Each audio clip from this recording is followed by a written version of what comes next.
In this episode, I'm talking about what are reasonable accommodations and adjustments that you can make for someone's employment.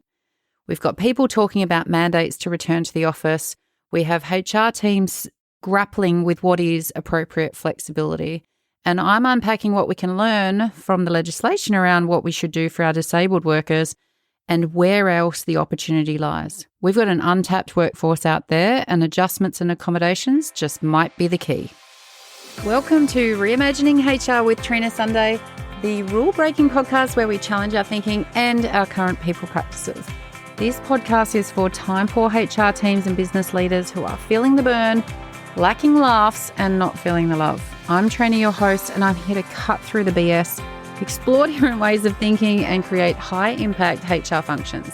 Because happier, healthier organisations are better for our people and our bottom line. So if you are keen to flip traditional HR on its head, hit the follow or subscribe button so you're the first to know when new episodes drop. I'm here to help and also to shake things up. So let's get started.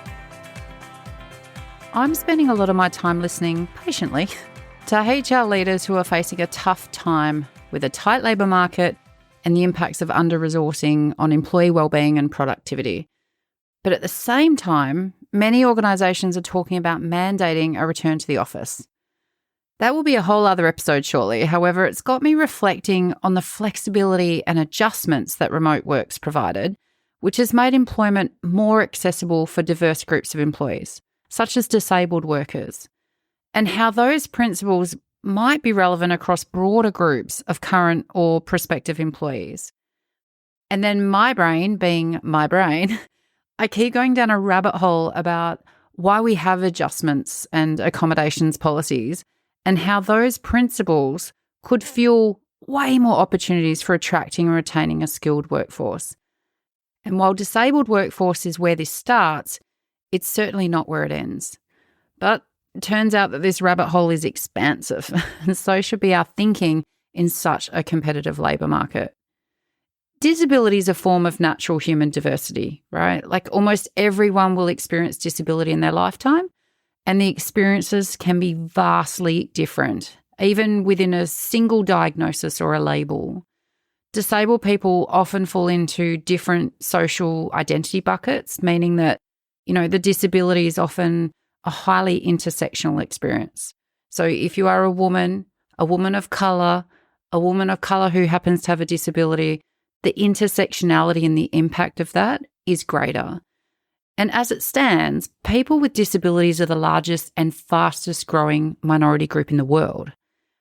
And with only 53% of working age people with a disability in the Australian workforce, there's a large untapped talent pool that you can hire from this year, helping your business to overcome the current skill shortages and experience the many benefits of hiring a diverse workforce. The unemployment rate for disabled Australians is around 10%. That's more than double the national average. I mean, how hard is it to tap into more diverse talent? And why should we? Besides being a good human, right? It builds a reliable workforce. So according to the Australian Human Rights Commission, improving employment outcomes for people with disability provides significant benefits to workplaces, the economy, the community, and of course individuals themselves. And the research has shown that workers with disability have higher rates of retention and fewer occupational health and safety incidents than those without a disability.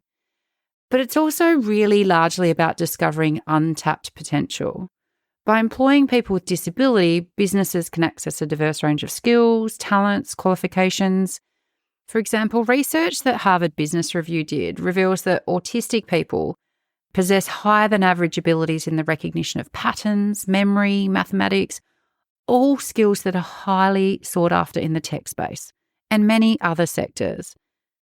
But the other benefits are also around improving company culture and overall morale. Like an inclusive and diverse workplace, it helps businesses attract and retain candidates from a diverse talent pool. And there was a Deloitte study that was on radical transformation of diversity and inclusion, and they were specifically looking at the millennial influence. And they found that 83%, I think it was, 83% of millennials are actively engaged at work when they feel that the organisation fosters an inclusive culture. And that's compared to just 60% being actively engaged if the organisation does not foster inclusivity. So the more inclusive your workforce, the higher retention of your younger workers, right?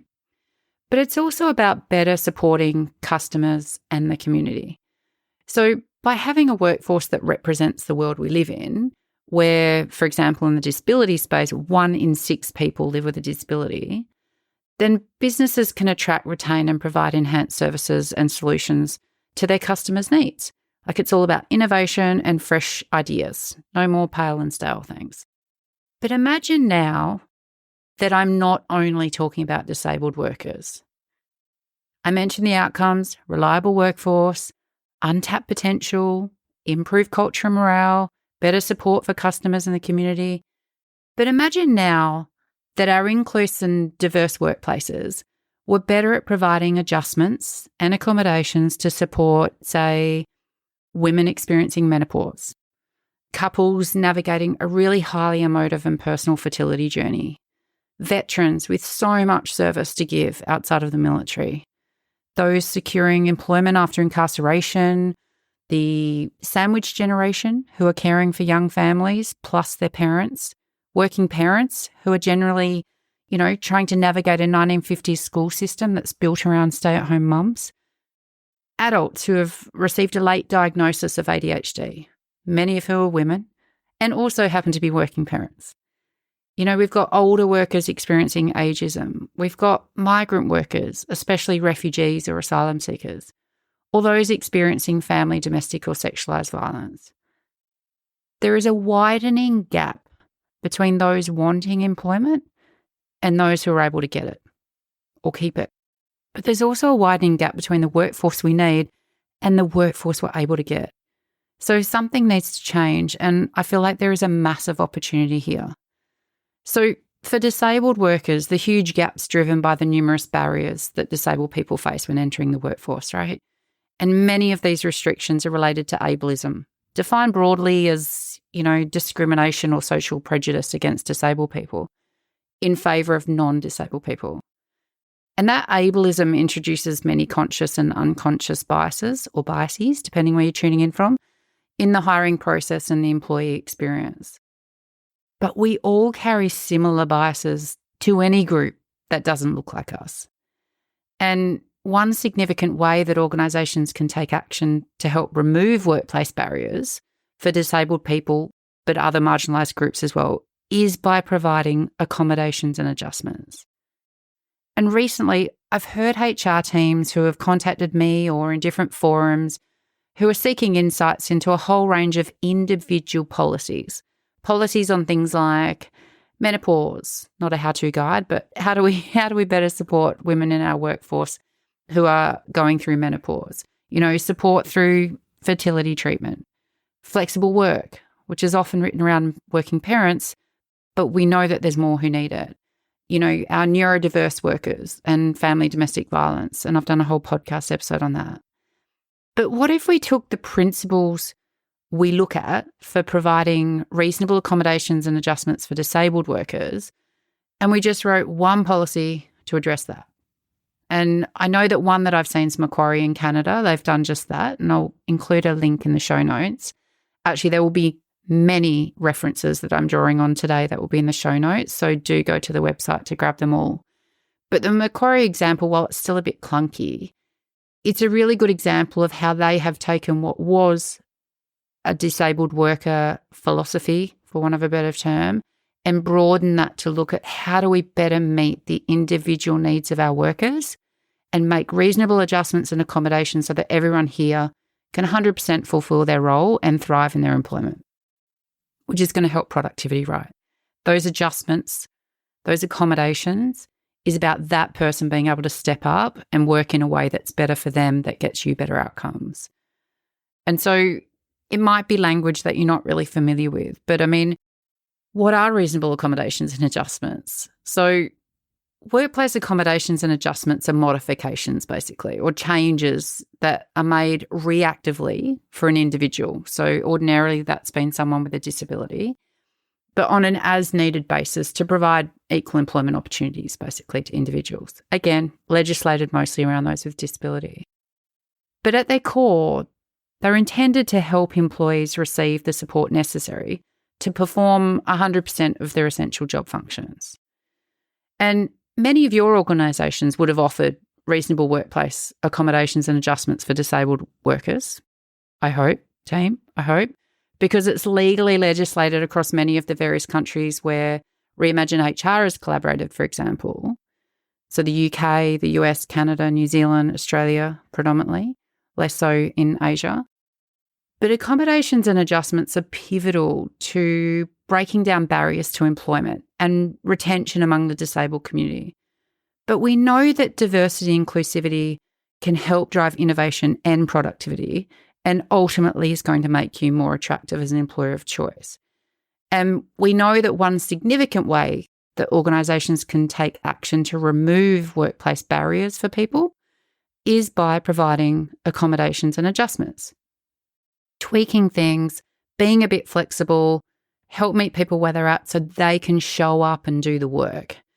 And so examples are things like, improved physical accessibility in the workplace. So if it was a disabled worker, that might be around wheelchair accessible restrooms, for example. But there might be a whole range of physical accommodations that might be necessary. And certainly we're seeing a lot of that coming under the spotlight with our neurodiverse colleagues. Job restructuring. So that's another adjustment where we might modify some essential or marginal job functions, tweak it a little bit so people can meet where it's at. But it's not about changing the whole job, right? And I think that's where there's some fear that comes in. But it's also about access to products or equipment or software. So sometimes that's things like screen readers or speech-to-text software. Other accommodations or examples might be a flexible work schedule, or the ability to work remotely or having a reduced expectation of in-office time.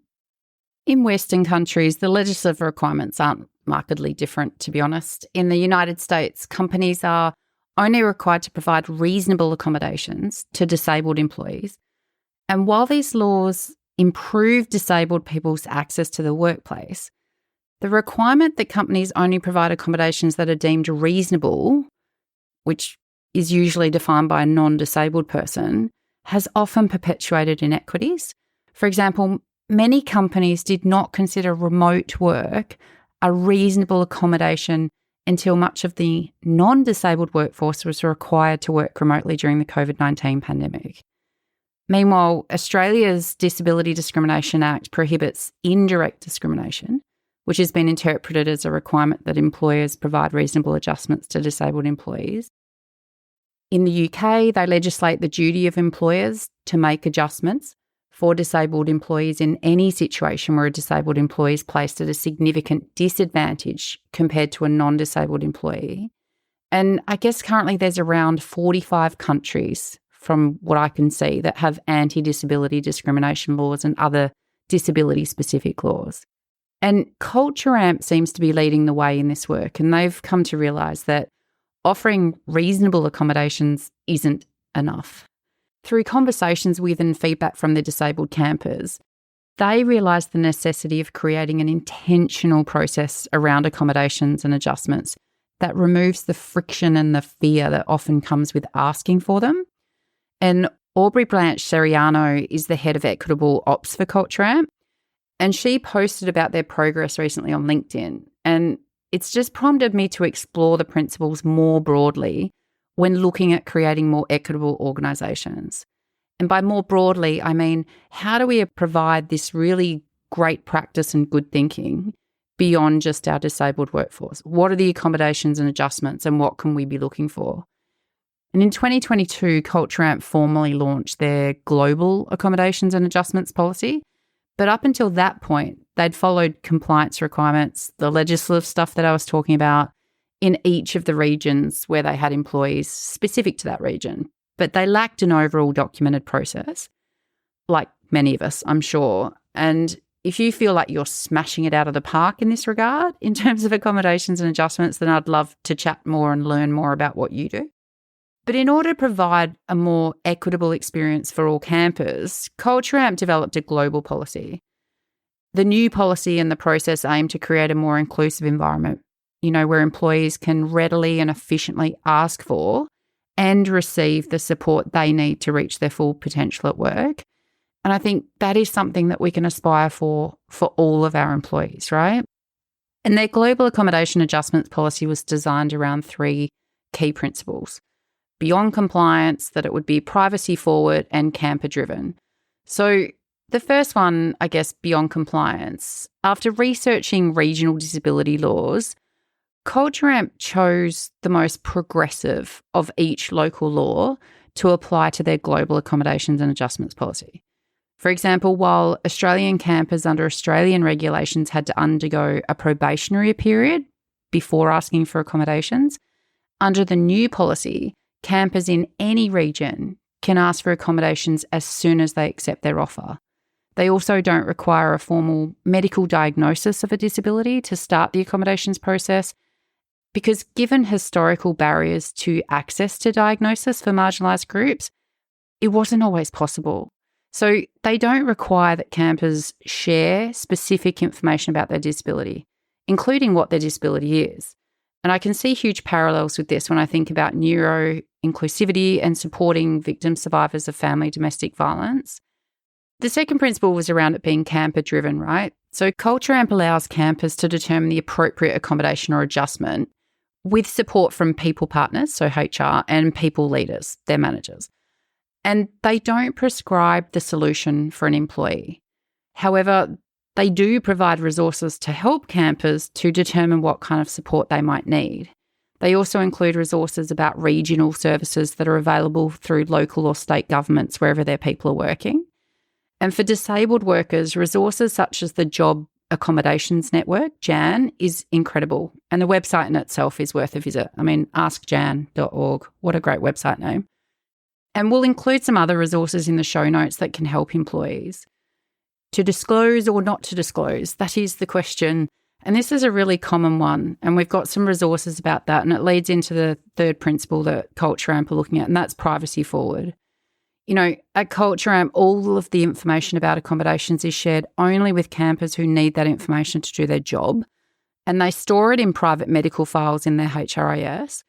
And the restrictions on sharing information about accommodations even extends to a people leader who is only looped in on a needs-to-know basis.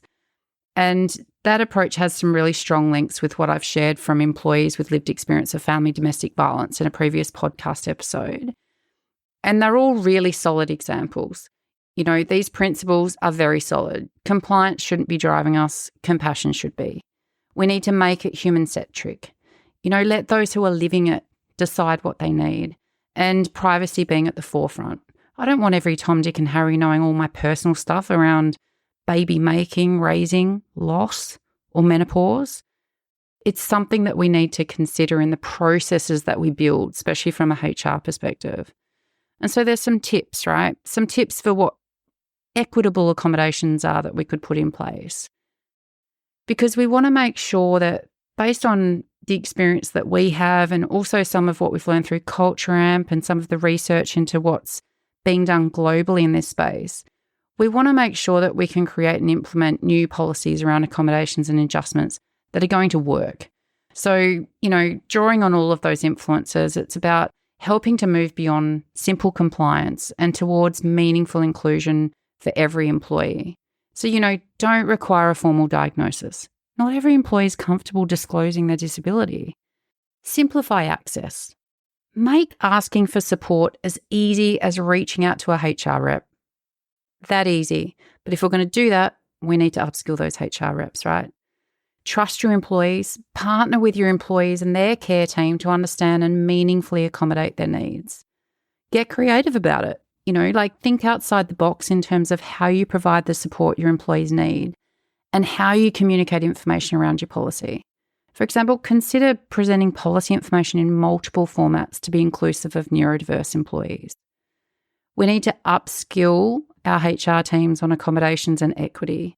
So that means encouraging partnership between HR and DEI teams, diversity, equity and inclusion, and hold training on disability inclusion and inclusion of other marginalised groups or employees who find themselves in cohorts who are not always represented. And communicate and normalise the policy. We have to communicate often about it. Make sure it's in all of our presentations, onboarding sessions, all of our hands-on meetings. And from a HR perspective, our own education and capability is paramount. While diversity, equity, and inclusion is experiencing some backlash as a function, or the terminology at least, we need to use our knowledge, experience, and influence to continue to drive positive change for our employees and the organisation. But we need to understand it if we're going to meet people where they need us the most. Otherwise, we're going to miss the mark. So hearing from those with lived experience is paramount. And doing deep dives into topics that we are unfamiliar with is the key. So if you have any areas, I can probably help in terms of having a deep dive and a conversation into that. So if there's topics you want us to explore, do let us know. And I guess from my own sharing and where I've had some humbling experiences that have made me level up as a HR leader and a HR practitioner, even though I hadn't had kids yet, I really thought I was supportive of working parents and mums returning to work when I managed large teams.